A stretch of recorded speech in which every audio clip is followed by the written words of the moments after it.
itu tulisannya bukan Dammam tapi Jahannam. Assalamualaikum warahmatullahi wabarakatuh. Ada sebuah kisah yang memberikan inspirasi yang sangat positif bagi kita semuanya, khususnya anak-anak muda ini. Ada beberapa orang pemuda yang diceritakan mereka pergi ingin bersenang-senang dari Riyadh sampai ke Dammam. Kurang lebih jarak dari Riyadh sampai ke Dammam itu sekitar 300 km. Mereka pergi sambil bersenang-senang naik sebuah mobil. Di tengah perjalanan, baru berjalan beberapa kilometer, mulai ada petunjuk arah. Semua yang naik di mobil itu membaca tulisannya Dammam 300 km. Kecuali ada satu orang yang justru dia membaca bukan Dammam, tetapi yang dia baca Jahannam 300 km. Maka dia kaget. Kok saya melihat tulisannya Jahannam ya, bukan Dammam. Tapi yang lain mengatakan itu kamu hanya salah lihat dan salah baca. Jelas kok tulisannya Dammam, yang akan kita tuju Dammam, dan itu nggak ada tulisan Jahannam.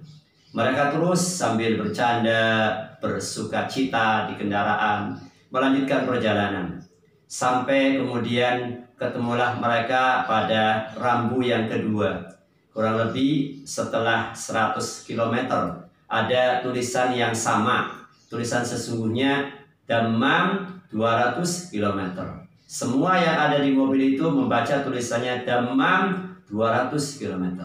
Tetapi orang yang pertama tadi membaca tulisan itu dengan lebih jelas. Tulisannya bukan Dammam, tapi yang dia baca Jahannam 200 km.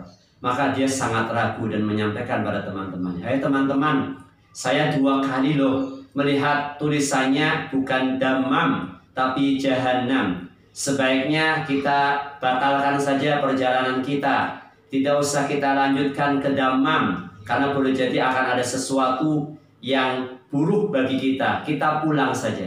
Tapi semua yang ada di mobil itu sepakat untuk melanjutkan, karena mereka tidak ada orang lain yang membaca kecuali tulisannya Dammam. Maka orang ini pun karena tidak didukung oleh teman-temannya, terpaksa dia melanjutkan perjalanan. Tapi semakin ragu, semakin berpikir, kenapa ya? Kok saya 2 kali membaca tulisan Dammam, saya bacanya Jahannam. Terus mereka melanjutkan perjalanan sampai pada rambu yang ketiga. Jaraknya semakin dekat, tertulis pada rambu yang ketiga Dammam 100 km. Semua yang ada di mobil itu membaca dengan jelas Dammam 100 km. Tapi lagi-lagi pemuda yang sejak pertama membacanya untuk kali ketiganya juga Jahannam. Mirip memang antara Dammam dengan Jahannam. Maka pemuda ini kemudian memutuskan, "Wahai teman-teman, saya tinggal di sini saja. Saya tidak mau melanjutkan perjalanan karena saya melihat itu tulisannya bukan Dammam tapi Jahannam. Turunkan saya di sini. Kalau kalian mau ikut saya berhenti, kita pulang. Tapi kalau tidak, saya ditinggal di sini." Akhirnya mereka sepakat, ya sudah. Kalau kamu tidak mau melanjutkan senang-senang, happy-happy di Dammam, kamu turun saja di sini. Terserah kamu pulangnya naik apa. Maka pemuda ini pun turun. Tapi dia masih ada perasaan, kenapa ya? Saya kok membacanya 3 kali tulisannya Jahannam bukan Dammam. Kemudian dia berusaha untuk nyetop ya, menghentikan mobil yang arahnya balik ke Riyadh. 1-2 mobil yang dia temui tidak ada yang mau mengangkut dia ke Riyadh.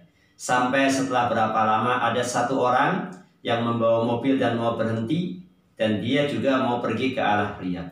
Tapi sang pemuda ini ketika masuk ke mobil untuk balik ke Riyadh, melihat drivernya ya, supir mobil ini wajahnya kok pucat, kelihatan berbeda. Maka pemuda ini bertanya, "Wahai bapak, kenapa bapak kok kelihatan wajahnya pucat? Kelihatannya ada sesuatu yang baru bapak alami." Sang supir mobil ini pun kemudian menceritakan, "Iya wahai pemuda, saya tadi di depan sana, di dekatnya Dammam, melihat dan menyaksikan dengan mata kepala saya sendiri ada satu mobil yang mengalami kecelakaan sangat tragis. Boleh jadi semua penumpang mobil itu meninggal dunia." Sang pemuda kaget dan bertanya, "Mobilnya apa Pak? Ciri-cirinya bagaimana?" Ternyata itu adalah mobil yang tadinya ditumpangi oleh pemuda tadi. Mereka mengalami kecelakaan yang sangat luar biasa. Pemuda ini pun bersyukur kepada Allah, "Ya Allah, mungkin kalau tidak karena ditegur oleh Allah dengan tulisan yang dia bacanya 3 kali, Jahannam, Jahannam, Jahannam, dia juga akan ikut dengan teman-temannya yang mereka tujuan ke Dammam, tidak ada niat ibadah dan kebaikan, niatnya bersenang-senang dan berfoya-foya. Ternyata ajal mereka tiba di situ ketika ada kecelakaan." Maka ini renungan yang sangat berarti bagi kita semuanya. Kematian bisa datang kepada kita kapan saja, di mana saja, dan karena sebab apapun. Mudah-mudahan yang selalu kita harapkan dan kita berdoa, kita taubat kepada Allah sebelum datangnya kematian. Taubat sebelum mati, dan setelah mati kita matinya husnul khotimah dan dapat ampunan dari Allah Subhanahu wa Ta'ala. Mudah-mudahan renungan tentang kisah ini bisa menyadarkan kita semuanya untuk segera taubat kembali kepada Allah sebelum datangnya kematian. Billahi taufiq wal hidayah. Wassalamualaikum warahmatullahi wabarakatuh.